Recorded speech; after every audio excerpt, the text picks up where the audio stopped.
The 40 rules of لو وہ مارکتولارا novel ہے جس نے لاکھوں زندگیوں کو متاثر کیا۔ سال 2009 میں شائع ہونے والے اس ناول کی مصنفہ محترمہ ایلف شفق کا تعلق ترکی سے ہے۔ اس ناول کی اشاعت 40 سے زائد زبانوں میں ہوئی ہے اور آن لائن اس سے مستفید ہونے والے افراد کی تعداد کا تو کوئی شمار ہی نہیں ہے۔ نومبر 2019 میں بی بی سی نیوز نے اس ناول کو 100 موسٹ انفلوئنشل ناولز میں شامل کیا ہے۔ اردو سمجھنے والے سامعین کے لیے اس ناول کو اس ارادے کے ساتھ پیش کیا جا رہا ہے کہ یہ ناول ان کی زندگیوں میں مثبت تبدیلی لائے گا۔ ہم اس ناول کی صرف مرکزی کہانی پیش کر رہے ہیں۔ اس ناول میں 2 دریاؤں یعنی مولانا جلال الدین رومی اور صوفی درویش شمس تبریز کے ملنے اور ایک ہو کر حب الہی کے سمندر کی طرف بہنے کی عکاسی کی گئی ہے۔ یہ آڈیو سیریز محترمہ ہما انور کے ترجمے 40 چراغ عشق کے سے ماخوذ ہے۔ آواز خالدہ مرتضیٰ کی ہے۔ قسط نمبر 7 مکتوب قیصری سے بغداد فروری 1243 عیسوی۔ بسم اللہ الرحمن الرحیم۔ میرے محترم بابا زمان، السلام علیکم ورحمۃ اللہ۔ ہمیں ایک دوسرے سے ملاقات کیے ایک عرصہ بیت چکا ہے اور مجھے امید ہے کہ میرا خط آپ کو بخیر و عافیت پائے گا۔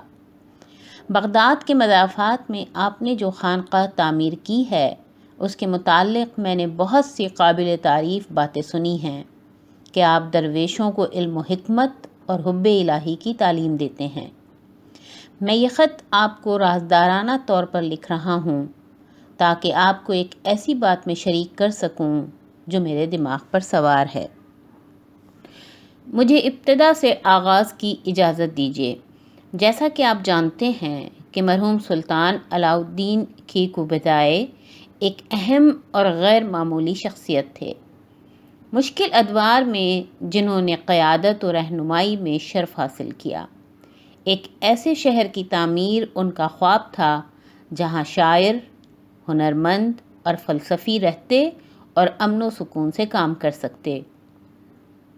دنیا میں پھیلی عداوت و انتشار کے باعث اس خواب کو بہت سے لوگ ناممکن الحصول کہتے تھے، خصوصاً جب دونوں اطراف سے صلیبی اور منگول حملہ آور ہو رہے ہوں۔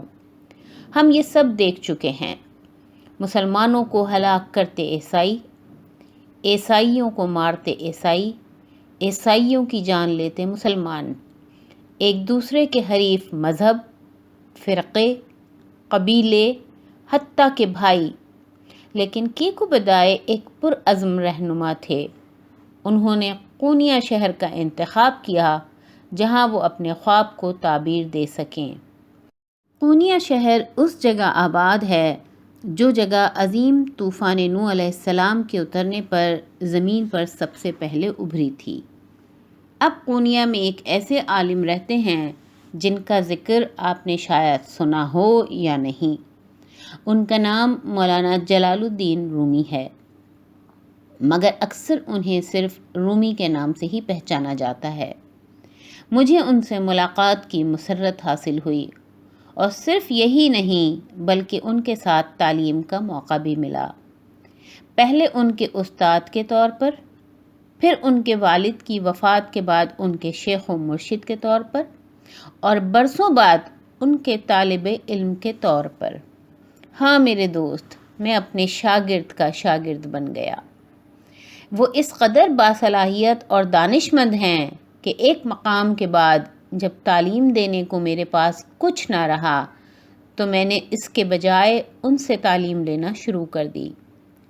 ان کے والد بھی ایک روشن فکر عالم تھے، لیکن رومی میں وہ خصوصیت ہے جو کم ہی علماء میں ہوتی ہے، مذہب کی چھال کے اندر گہرائی میں اترنا اور اس کے مرکز سے وہ گوہر نکال لانا جو آفاقی اور ابدی ہو۔ میں آپ کو بتانا چاہتا ہوں کہ یہ محض میرے ذاتی خیالات نہیں۔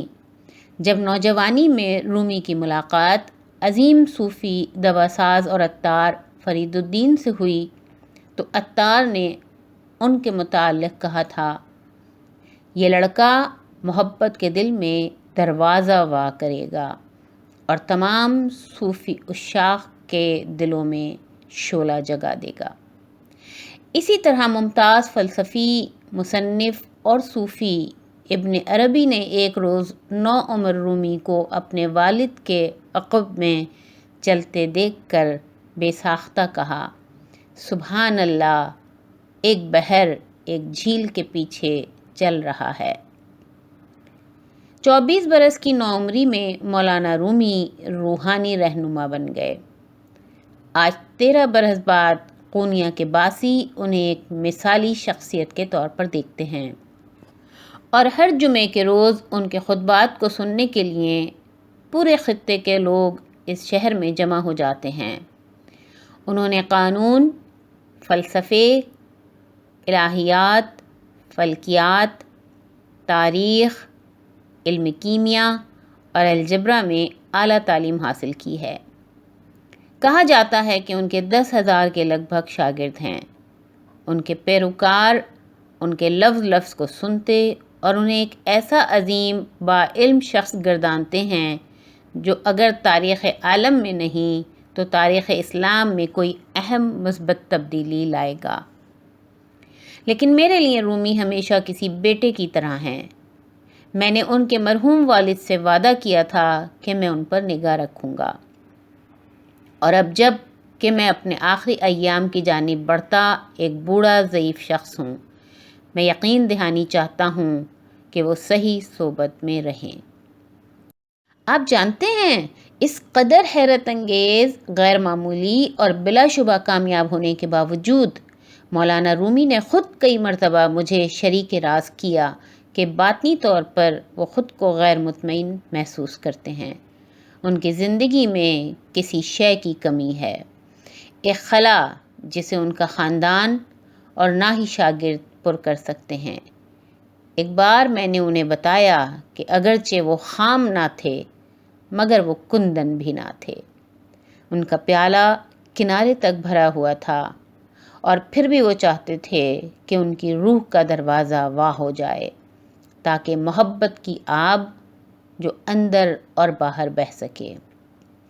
جب انہوں نے مجھ سے پوچھا کہ ایسا کیسے ہو سکتا ہے تو میں نے بتایا کہ انہیں ایک ساتھی کی ضرورت ہے، رفیق راہ، اور انہیں یاد دلایا کہ حدیث نبوی صلی اللہ علیہ وآلہ وسلم میں ارشاد ہوتا ہے، مومن ایک دوسرے کا آئینہ ہیں۔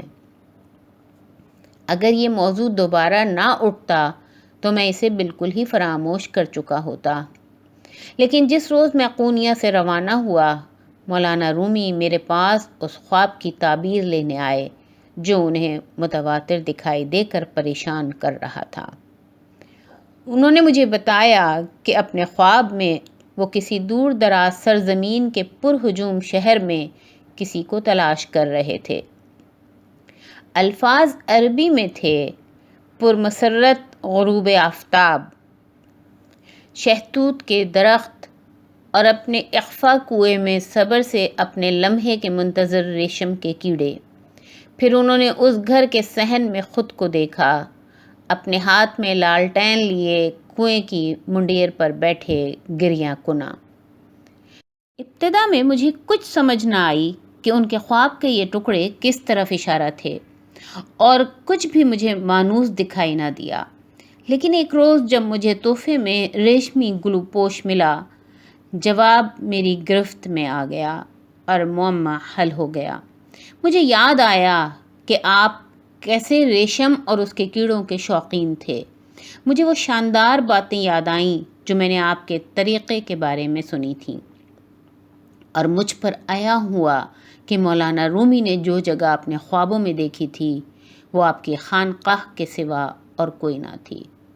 مختصر یہ میرے برادر کہ میں خود کو یہ سوچنے سے روک نہ پایا کہ کیا مولانا کا رفیق آپ کی چھت تلے رہتا ہے؟ یہ خط تحریر کرنے کا سبب بھی یہی ہے۔ میں نہیں جانتا کہ آپ کے خانقاہ میں ایسا کوئی آدمی ہے یا نہیں، لیکن اگر ہے تو میں اسے اس کے منتظر مقدر سے مطلع کرنے کی ذمہ داری آپ پر چھوڑتا ہوں۔ اگر میں اور آپ دو دریاؤں کے ملنے اور حب الہی کے سمندر کی طرف ایک ہو کر بہنے میں کوئی لمحے بھر کا بھی کردار ادا کر سکتے ہیں، یا اگر ہم خدا کے دو اچھے دوستوں کے ملنے میں مدد کر سکتے ہیں، تو میں خود کو فیضیاب لوگوں میں شمار کروں گا۔ تاہم آپ کو ایک بات کا خیال رکھنے کی ضرورت ہوگی۔ مولانا رومی ایک بارسوخ شخصیت ہیں جن کی بہت سے لوگ تعریف و احترام کرتے ہیں، مگر اس کا یہ مطلب نہیں کہ ان کے کوئی ناقدین نہیں۔ ان پر تنقید کرنے والے کئی ایک لوگ ہیں۔ مزید یہ کہ یوں مل کر بہنے پر عدم اطمینان اور مخالفت سر اٹھا سکتے ہیں، اور ایسی رقابتیں سامنے آ سکتی ہیں جو ہماری سمجھ و فہم سے باہر ہوں۔ اپنے رفیق کے لیے ان کی محبت پر ان کے خاندانی اور قریبی حلقے میں مسئلے اٹھ سکتے ہیں۔ کوئی شخص جس سے کوئی دوسرا ایسا شخص کھلے عام محبت رکھتا ہو، جس کی بہت سے لوگ تعریف و تحسین کرتے ہیں، تو اس پر پہلے شخص کے لیے اگر دوسروں کی طرف سے نفرت نہیں تو رشک و حسد کا سر اٹھانا لازم ہے۔ یہ سب مولانا رومی کے رفیق کو کسی ممکنہ خطرے میں ڈال سکتا ہے۔ دوسرے الفاظ میں میرے برادر، آپ جس شخص کو قونیہ روانہ کریں گے ہو سکتا ہے کہ وہ کبھی واپس نہ لوٹ پائے۔ اس لیے اس فیصلے پر پہنچنے سے پہلے کہ اس خط کو مولانا کے رفیق پر کیسے ظاہر کریں، میں چاہوں گا کہ آپ اس معاملے پر خوب غور کر لیں۔